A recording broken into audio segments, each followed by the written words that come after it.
Jindalara Respite Facility for young people with a disability was a dream held by many in the southern Shoalhaven. With the delivery of an election commitment of $358,000, this will now become a reality.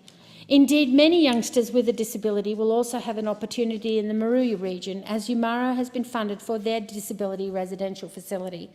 The Bay Push is an inclusive playground, also the recipient of funds, and I'm working more for the next stage of build. Congratulations to Charles Stewart and his committee for their tenacity. Now, on the larger scale of delivery by the Coalition Government, many in our region have been frustrated by the existence of mobile phone black spots.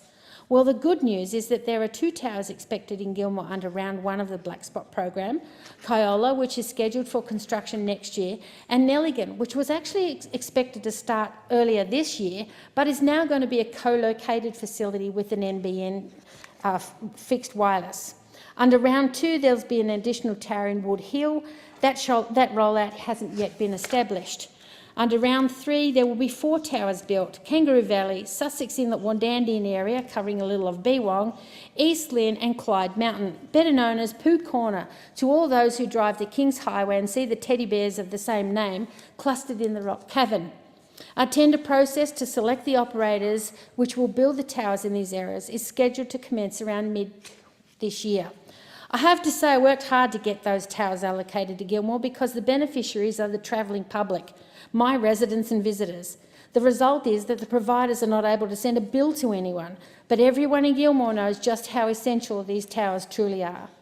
By the end of next year, we're expected to have a 90% coverage across Gilmore for the NBN.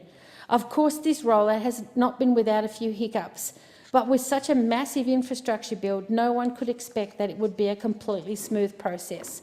One of the best proposals for my region is the $20 million South Coast Jobs Package, and everybody knows we have a very high unemployment level, both amongst adults and significantly amongst our youth. A government at any level is not in a position to actually create jobs. However, with a great tax regime, as we're planning to deliver, that inspires businesses to grow and invest, ultimately this leads to jobs. The Jobs Package is a dollar-for-dollar grant system that will help give a kickstart to businesses in our region to either grow, to export, or even to move from Sydney-based or other areas to our region.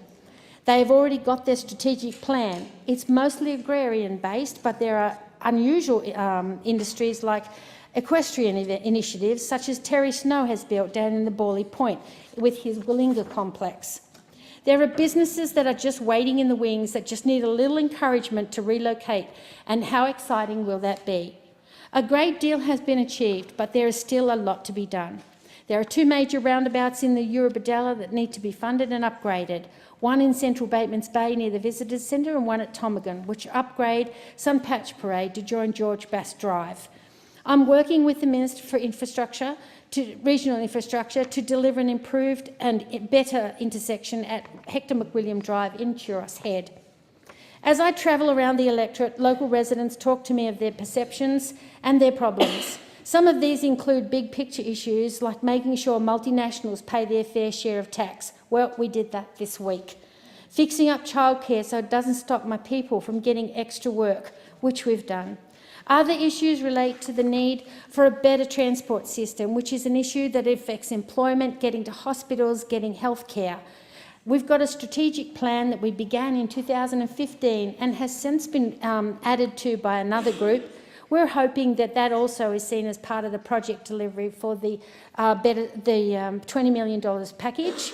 We're hoping that this will make a big change to our area because it impedes on all sorts of employment, health initiatives, and just is a bit of an anchor for everyone. So we're hoping it improves.